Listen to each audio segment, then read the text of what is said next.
I was nervous about reviewing this book for a couple of reasons. The first one being that I kind of stay away from science fiction, not because of any aversion to it, but when I start a sci-fi novel, I get these names and titles and places of origins and things like that thrown at me at the same time, and it's probably more of a knock on my attention span than it is the writing style of the author. But the other reason is that even though I'm not familiar with many sci-fi writers, I knew of Octavia Butler and the fact that she was a writer with plenty of claim. And once I read more about her, I grew to respect her even more. Not only did she do science fiction that offered black women as the heroes, but she got into reading and eventually writing from being that quiet, awkward girl in school, and I can definitely relate to that. So I definitely wanted to do this book and the review justice.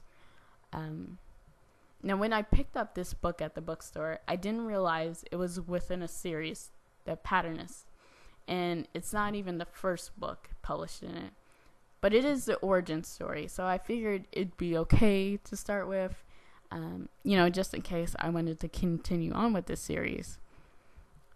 So this story is about the relationship between two immortal beings. Duro is a spirit who has to inhabit a living body, while Anyawu is a shapeshifter who can not only change how she looks on the outside, but can mute her body internally so her body can adapt to change, like, having male reproductive parts or heal from some kind of damage.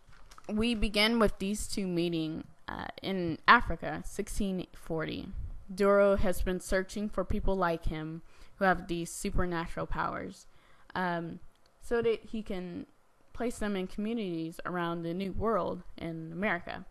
He's drawn to Anyanwu, an outcast in her village, and finds that she is just as powerful as he is, if not more, and figures she has to come with him to the New World where he can breed her and hopefully get some people who are like them, like very powerful, ultra powerful. And Anyanwu is compelled to go for a couple of reasons, the biggest one being intrigue. And that intrigue is the first of feelings that encompasses this relationship. There's such a myriad of them: jealousy, lust, homicidal, and desperation. And given the certain circumstances that come into play, it's completely natural to the story. And you have these two beings, one's older, one's younger, one travels the world, one's content in her village, one who wants to control people, and then one who wants everyone to be free. They're bound to have conflict and admiration and violence. And it's all told in this sweeping, wildly unpredictable tale. Honestly, I would be reading just thinking the story would go one way, and then things would go very differently, and it was done really well. It definitely kept me wondering what was going to happen next.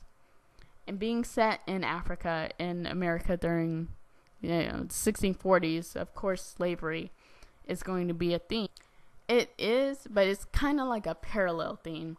Like, you see it, it's there, but it's not really touched on. Well, it is touched on, but they get around it so well. You have to check it out. One problem I did have with the story was the issue of Duro's breeding in his communities. I know how and why he did it, so it wasn't exactly the storyline. It was the fact that it kept being reiterated over and over and over again, and it kind of dragged the book down a bit, especially in the middle. But even with that little lull in the story, I really like this book. On top of the reasons that I listed earlier, there's this great aspect of show and tell and wild seed, or tell and show. In writing a story, they tell you to show and not tell. Just describe in great detail certain things in the book or in your writings. In this story, Butler, she tells us about Duro's and Anyawu's powers, and it's like, okay, cool. And then when they actually use their powers, it's like, oh, okay, cool. And yeah, you've got this incredible picture in your head while it's happening. Like when Anyanwu sees a dolphin and eats the dolphin, and she tries to transform when Dora walks in on her. I really like that part. This book just takes you on this improbable, amazing journey. I'm glad it's in a series so I can go back and read them. What you should do is definitely check out Octavia E. Butler's, just her whole bibliography, all that. I know one of her books, Dawn, is getting turned into a TV series, so go ahead and jump on that bandwagon before everybody else is here. Alright? If you like this review, like, comment, subscribe, tune in for next time, guys. Alright, bye.